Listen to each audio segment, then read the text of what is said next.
આજથી સમય તમારા ઘોડીલા છે, પરંતુ એ ઘોડીલા પર કોઈ બેસનાર સવાર નથી. માટે અજમલ તમે વાજ્યા છો, હજુ પણ સોગડો રાજા અજમલ. પોકરણગઢની ગાદી હીરા રત્નથી જડેલી છે, પરંતુ એ ગાદીનો કોઈ તમારે વારસ નથી.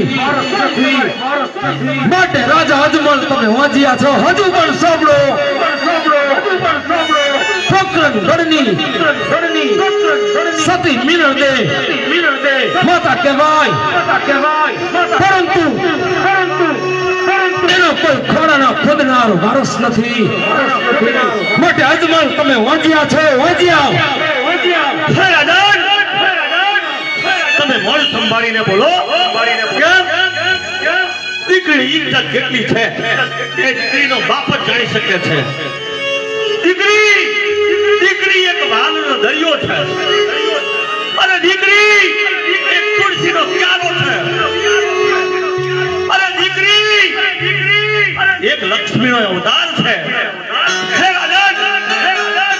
આજે મારી દીકરીના મંડપ નીચે ઉભા છો, એટલે મારી આ 40 કિલોની તલવાર મ્યાનમાં રહી છે, નહીં તો કંઈક થઈ જાત. માટે હે રાજાન, આપણી પાઘડી નીચે હોય છે. માટે રાજા અજમલ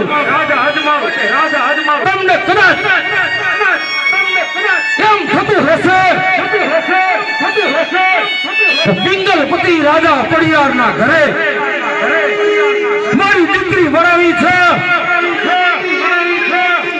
એટલે પડિયાર મારો મિત્ર બનશે અને વેર ઝેર ભૂલી જશે. પરંતુ એ તમારી મોટી ભૂલ છે. રાજા અજમલ આજ પિંગલપતિ રાજા પડિયાર તમારા રાજ્યનું અણજડ તમારા રાજ્યનો ત્યાગ કરી પિંગલગઢ જઈ રહ્યા છે. પરંતુ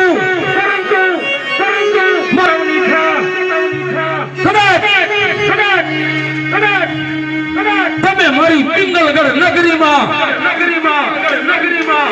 ભૂલથી પણ પગ મિક્ષણ